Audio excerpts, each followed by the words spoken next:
Sa trabaho ko wala naman ako masabi. Okay naman yung pasahod. Okay naman yung trato. Hindi masyadong pagod. Hindi naman masyadong magaan. Sa sahod, di naman masyadong mababa. Pero hindi rin naman masyadong mataas. Sakto lang. Yung makakapag-ipon ako. Then, mapoprovide ko rin kahit pa paano yung needs ko.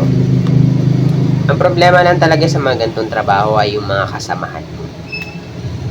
Kasi hindi nawawala dun sa mga kasamahan mo yung, lalo na kapag stay in kayo. Number 1 dyan, yung mga damak. Yung kadamakan nila na galing pa sa kanilang lugar o probinsya na tinabaon pa sa kung lugar kung saan sila nananrabaho. Then number 2, yung mga sul-sul, sip-sip, bida-bida at kupal. Hindi nawawala yan. Pero okay lang naman ako sa mga ganun. Sila lang naman kasi napapagod sa kakaganon nila. Bakit ko nasabi ngayon? Kasi today, ang ganda-ganda ng mood ko kaninang umaga pagising ko. Nagawa ko pa nga manguha ng mga mangga sa likod ng bahay na kung saan kami nakatira. Then siguro before 7 a.m. andito na ako sa shop namin para mag-open. After ko ma-open yung roll up, tapos nilagay ko yung bag ko. Mga ilang minuto siguro meron ako nabasang chat from the mother of my boss. She's asking about sa sugar na nakaball dun sa baba na kung saan kami ay mostly naliligo. Then sabi niya, sino nag-iwan ng sugar dito na nasa bowl at hinayaan lamang na matapon at hinayaan na masira? Then after that, she mentioned my name. Like, Alexis, ikaw ba may gawa nito? Sabi ko, then, bigla ko na-reply ng, ha? Then, bigla nag-come up sa utak ko, hindi ko na rin namalayan na nireply ko na yung sa GC na. Sino yung nagsabi nun? Patunayan niya, sabihin niya kung anong araw, buwan, oras, o ano yung mga bagay na ginawa ko noon. Siguraduhin niya, mapapatunayan niya na ako talaga yung gumawa nun. Sabi ko, once na napatunayan niya nun, maalis ako sa trabaho. Pero kapag hindi niya napatunayan, siya yung umalis sa trabaho. Kasi parang merong agad na nag-come up sa utak ko na merong nagsabi na, ito si Alexis yung may gawa niyan eh. But you know what guys, I am really innocent about that. Siguro mga 1 month na before na nakita ko yung mangkok na yun dun na nakatiwang-wang na merong laman ng sugar. Sabi ko nga baka siguro pinapakto nung na nagdala dun sa baba or like bumaba yung sugar niya, nagpapak ng sugar gano'n.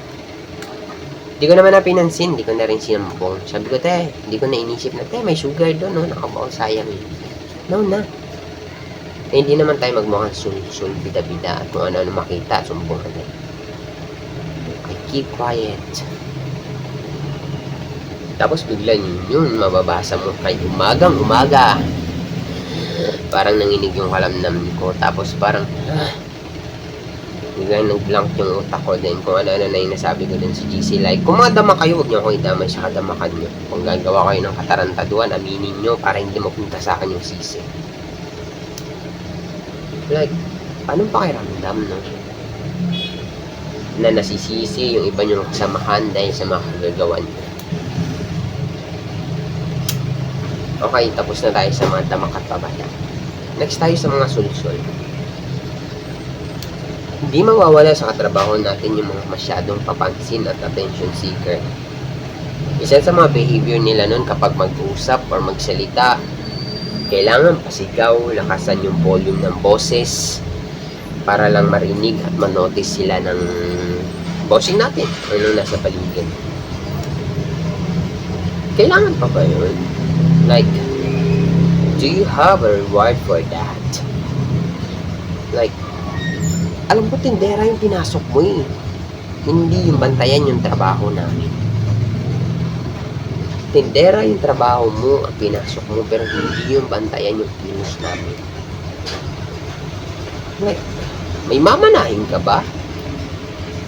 Like kahit na 10% or 5% ng negosyo nila, di ba wala?